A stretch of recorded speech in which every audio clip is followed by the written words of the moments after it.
দর্শক মণ্ডলী, স্বাগত জানায় আপনাদেরকে মুর্শিদাবাদ জেলার আরেকটি নতুন ঐতিহাসিক স্থান। যেই স্থানটি দেখছেন সেই স্থানটি হচ্ছে ডাচ কবরস্থান বা ওলন্দাজ কবরস্থান। এটি বহরমপুর শহরের সিডি ব্লকের অন্তর্গত কাশিমবাজার কালিকাপুরে অবস্থিত। এই যে দেখছেন এখানে শায়িত আছেন মোট 47 জন।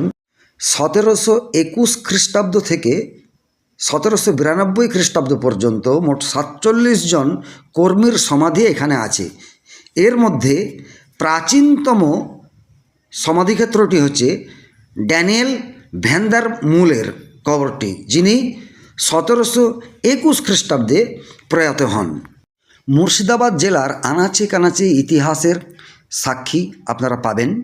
তার মধ্যে এই ডাচ কবরটি কিন্তু উল্লেখযোগ্য। তার আগে একটু জেনে নেওয়া যাক ডাচদের কৃতিত্ব সম্বন্ধে। ভারতের সপ্তদশ শতকের প্রথম ভাগেই মূলত রেশম বিপণনের জন্য কাশিমবাজার একটি নদীবন্দর ও বাণিজ্য কেন্দ্র হিসাবে গড়ে ওঠে। সেই সময় ওলন্দাজরা কুঠি স্থাপন করেন এবং তারপরে ধীরে ধীরে বসতিও গড়ে তোলেন এই কাশিমবাজারে। জনবসতি বাড়লে প্রয়াত মানুষদের জন্য একটি সমাধিক্ষেত্র নির্মিত হয়।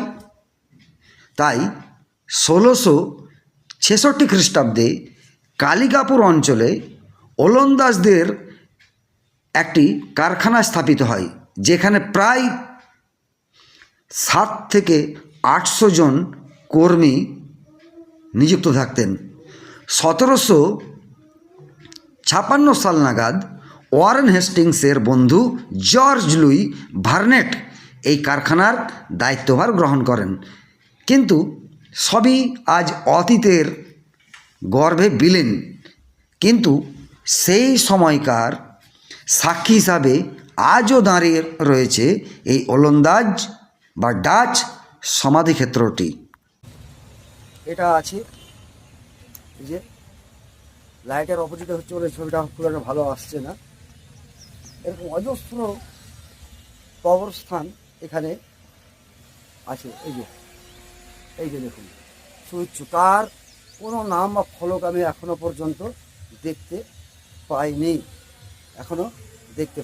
এই যে দেখুন তার পাশেই